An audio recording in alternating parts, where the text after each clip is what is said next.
Oh, it's a very interesting approach that we're seeing from Delhi. A team that's given you a lot of slam bang is playing some very sensible cricket so far.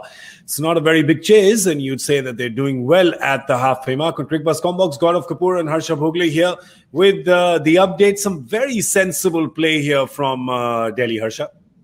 It's interesting they've taken the opposite path. Some people think that when the ball is still dry, when the ball is still hard, you go for it, and then build up a lead and make it easier at the back end. Delhi have said, no, we'll back our batsmen, we'll preserve wickets, we'll never let the target go out of reach, and we'll just keep hitting 5-6 and over. Even at the moment, what do they need? They need 17, 60 balls. The difference is just 10. That's 3 boundary hits. Or if you want to hit a 6-2 boundary hits, that's it. Yeah. I think there's one other reason they're doing that, which is I think there's a little bit of dew. They've hit another boundary. There's a little bit of dew. And so maybe they're backing themselves to take advantage of that. Ball will grip a little less. The spinners haven't done anything dramatic so far. So it's a very sensible, as you said, very pragmatic, very simple approach. Yeah, and they've also sent Lalit Yadav in at number 4. So what they're also doing is that while the approach is pragmatic, they're just garnishing it with a little bit of freedom and recklessness and giving, the new guy a chance and saying, all right, why don't you go and force the run rate? Because they're doing what a lot of other teams have not been able to do with Chennai. Shikhar would actually be looking at doing that, saying, all right, I'm in, right? I'm going at a runner ball. I've played 22 odd deliveries. Now I need to stay here and steer this till the end because Steve Smith is out. Also remember, Lalit Yadav is feeling great. He's bowled 4 overs for 17. He's on top of the world. Yeah. So, and they've got Rishabh Pant, they've got Shimran Hetmeyer, they've got Marcus Stoinis to come. So they're probably telling Lalit Yadav, doesn't matter. Can you give us 25 or 15? This difference of 10 that between runs and balls, take it away. Bring it down to run a ball. We'll take it from there. So they can afford to go hard with one batsman, not with any of the others. And see, this is a phase where Mumbai had started to lose a lot of wickets, 9-12. Remember, they lost a lot of wickets. So when you lose wickets, the run rate also came down. So I think that they're playing it very cleverly so far. And they've ensured that the difference in runs and balls is always around 10. In fact, now it's even less. In fact, now it's 7.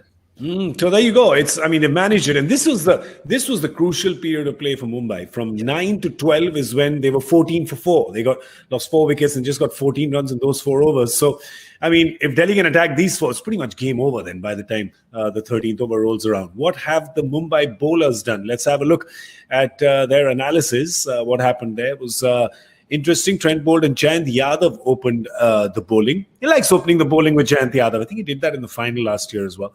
Jasprit Bumrah coming in then has just bowled 1 over. So that's the good thing for Mumbai, is that they've got 3 of his in the bank. Krunal Pandya has bowled 2. Rahul Chair has bowled the 1 over. And Pollard's 1 over has given him a wicket and 4 runs. You can already see the towels coming out. The ball is obviously getting very wet, Harsha. So, you are saying advantage Delhi with the way things are going right now. There'll have to be a spectacular Chennai the Chennai ground, not Chennai Super Kings, the Chennai ground kind of collapse that we've seen in chase in the last 10 days or so. Something like that will have to happen for Delhi to kind of lose it from there.